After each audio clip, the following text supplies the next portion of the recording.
I don't know. Richard Jefferson, the top analyst for ESPN on our NBA broadcast. Hello, handsome. Hey, there's my guy. Or, hey, how you doing? First of all, it's funny. I'm at Air One drinking a Haley Bieber smoothie, and you guys are over there talking about Carlito's Way. Just like, what a different world we're living in. No question about that. Carlito's Way, underrated Al Pacino movie, though, I would say. I don't even think it's underrated. If you know anything about movies, then it's rated. It's an awesome movie. It's properly rated, is what you're saying. Properly rated. Excellent. Yes. By the way, we have a message from Perk, who was on earlier. Do you have that, DeAndre? Hold on. Go ahead. Oh, you know what? No, I actually been being nice to RJ. You know that? Like, he's actually changed. He's actually changed over the last year and a half, and it's good. Just, hey, tell RJ I love him, man. Okay. There it is. He loves you. Honestly, I wish the feeling was reciprocated, but I wouldn't want to lie to your people. I wouldn't want to lie to the American people, to your fan base. Like, he's basically saying he loves me because I can't stand him. Because I can't stand him. Argue. This is the thing. People think we just argue we argue on the podcast. We argue. We call each other and text arguments. We're in text chains. So he's saying he loves me because he knows he's just trying to get under my skin. That's all he's trying to do. Okay. I'm not gonna allow it. It's too much therapy. He's like a Dylan Brooks to you, is what you're saying? Oh, no. Dylan Brooks can never get underneath my skin. I laugh too much. I find that funny. Those aren't the guys that get underneath my skin. The bullies, those are the ones that, and you, George, you've been around me long enough. I just laugh at those things. So, like the same way Steph laughed and pointed at and said the number 2, that's how I handle bullies. I love it. Hey, by the way, do you realize that it's been a year since Richard Jefferson's been on the show with us? I did not know that. No, think about it. I've run into him over the time, so I don't know. But don't you remember? It was a year ago. Yeah. We were at the draft, the Rams draft. Oh, that's right. He's a big Rams fan, too. We were down on the beach, remember? Oh, right, that's right. And Richard and he came on. Kids were walking that's by, right. And then Richard's kids were like, yo, those fries look good. Can I have those fries? And then Uncle George was giving him fries, and then you told me no, they're like vegan or something. We hooked those kids up. They're like, Dad, enough with the vegan nonsense. No, they weren't vegan. I might have said that, but they do. My one son has a ton of allergies, so it's like I have to walk around with EpiPens at all times. Right. So I'm like, no, bro, you're not going to end up in urgent care because you wanted some peanuts covered French fries. Yeah, that's fair. Yeah. That's fair. By the way, we did the draft this year from that, the LAFD Air Ops Center with the Rams this year. It was you would have loved that thing. That thing was awesome. I mean, obviously those guys save a lot of people's lives, and we know the tragedy that the city went through. But it was kind of cool to be there with the Rams while they're doing their draft, and us being there with those guys. You would have totally geeked out at that place. It was a hangar at the Van Nuys Airport. It was really cool. Really cool. Well, look, anytime you guys want me to call in on the Rams coverage, I'm in. I know you're right. Give me the heads up. Yeah. Like, me and my kids are going to be at the Rams game this year supporting our Rams as we go win the next Super Bowl. I love it. All right, so let's talk about the Lakers because you were there for that last game, Game 4. What is the biggest issue the Lakers are encountering in this series? It's a combination of issues. It's a combination of issues that put us in a difficult spot. When you're talking, sorry, my son just wanted to know if I could go to the restroom as soon as I started answering the question. Let's go this way, son. Tell him we'll get him some fries, man. We'll get him some fries. We'll bring the EpiPen, too. Yeah. We're 100%. No, I think it's a bunch of issues. I think it's a lack of Laker depth. They don't have a big that can make a role threat for them. That's why they tried to go get a big. That's why they tried to get a big at the deadline. So Jackson Hayes hasn't been as effective as they would have liked. So now you don't have that big to help free up Luka because that pressure that they're giving, that's why he stumbled at the end. So that's one thing. So it's really the construction of their roster. And I think it's less about the Lakers and it's more about Minnesota. Minnesota is just so good. Julius Randle is playing the best defense that he's ever played. So if you would look at their team defensively, you go from last year, they've added Dante DiVincenzo, and then they've added a defender that is better than Karl Anthony Towns. So when you look at defensively what that team has, they have a true number one. They have a defensive player of the year. They come off the bench with Naz Reid, who's the sixth man of the year, and Dante DiVincenzo and Nickeil Alexander-Walker. This is a loaded roster. that is playing well and is motivated. That is more of the issue. Less about the Lakers and more about what Minnesota's doing. Richard, I want to ask you about something you talked about on the broadcast. You said something, and I'm paraphrasing. You're like, when Anthony Edwards is standing at the top and he's dancing around, that was, I think, the phrase you used, dancing around. You said, he's setting you up to shoot the ball. And your comment was, as a defender, you should get closer to him. Do I have it right, what you said, and can you explain that? Well, yes, you do have it right. When someone is dancing, it's because they're looking for an angle to try and get you off your heels. He led their team. I think he might have been tops in the league in three-point shots made. It's like James Harden.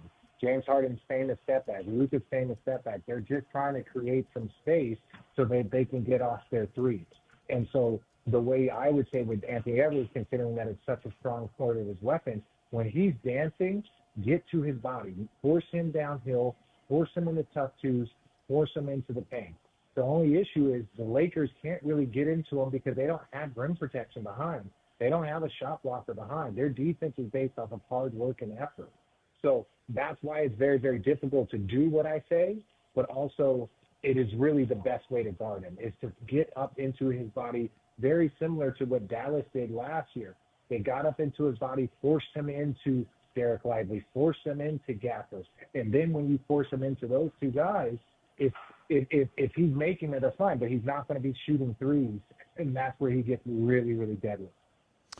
Richard Jefferson with us here, top ESPN NBA analyst on our games. And, of course, you can check him out on ABC, ESPN. He'll be calling the NBA Finals this year and the Western Conference Finals.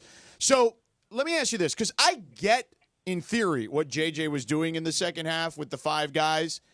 I don't necessarily agree with it, but how did you feel about it in real time and maybe even after some thought? I understood it. It's understanding it is not agreeing with it. Understanding is not saying it was the right. You understood like why he made that risk. You know, in hindsight, again, we get to sit here and be in real time and say, hey, we got a lead. We have our guys. You know, should I probably get this? But this is the unit that I feel most comfortable with. This is the unit. And it's not just a thing. It's not abnormal for guys to play full half, but that's normal. It's just you don't play all five guys. So if you would have said Luka and LeBron didn't come out in the second half, no one would scoff that. We might talk a little bit about it, but when five guys don't, then you look at there's an ultimate fatigue factor. And I think that's part of understanding who your team is and learning trust. If they're 2-3 plays away from it working out, and then us having conversations about how will they be rested enough for the next game. But they had those two couple plays.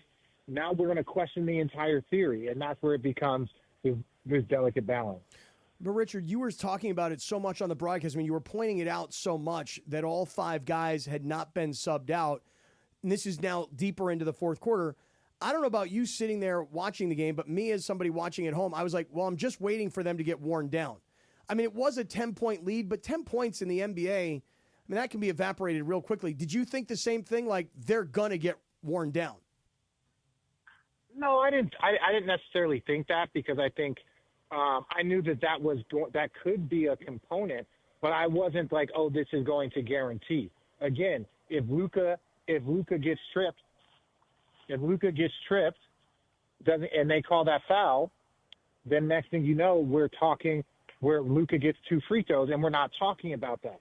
So it's really like we're going to break down the fourth quarter and all the plays that happened and the fatigue that came about of it. But also we're also recognizing that it took a challenge and a ball that was called off on Anthony Edwards. It was a challenge that gave them the ball back. Then there was a timeout fiasco, and not a lot of people have really broken into how the Lakers lost their timeout and how the Lakers called the timeout because they got the ball, but then the T-Wolves called a timeout to challenge. The Lakers still lost their timeout, even though the T-Wolves used the Lakers timeout for a challenge. That was some chaos there. So there was a lot of plays that went into it, but then we're all going to look at, hey, they didn't sub anybody in the second half. All right, real quick before we let you go, and thank you for the time while you're at Erewhon with your kids.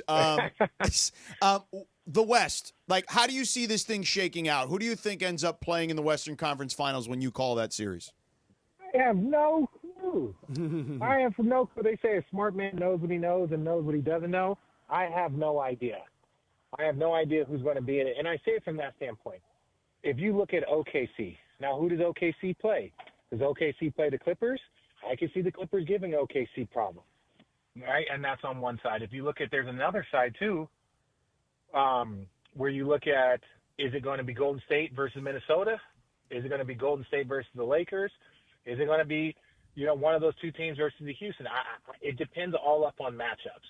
And you can see that this is not the best matchup for the Lakers. Golden State, this is probably a better matchup for if you look at Minnesota. So it's all going to be matchups. And just like the West was very, very tight, I think these playoff series are going to really indicate that also. Richard, before we let you go, so the NBA Finals will end probably, like late June-ish? Yeah, I right? mean, if it goes 7, it's like June 22nd or something. Okay, so then I'll give you a couple weeks, man, but then I expect you to be down in Del Mar this summer for some horse racing, bro. There's nothing that I would love more than to be at day one at the tracks or weekend one at the tracks. I'm going to make a trek down there. I miss it. San Diego is still like a second home to me, but unfortunately these guys got me working. So unfortunately I have to work. George, he just lollygags all day. Hangs out in Palos Verdes with his kids. He does nothing all day. Agreed. So, I have to carry our friendship just like I have to work. That's fair. At ESPN. So, yeah. I'm going to try and get a day away, but I can't promise you that. But I know George has a ton of free time, and he's probably there. Oh, dude, I can't get him down. I've been trying to get him down. He's probably there 2-3 days a week consistently. Yeah, no, definitely not. Handsome, enjoy your children and the brief time off. I will see you somewhere, I'm sure, and thank you for popping on today. Hey, man, I appreciate you, George. Love you guys, man. Love you, brother. So much love.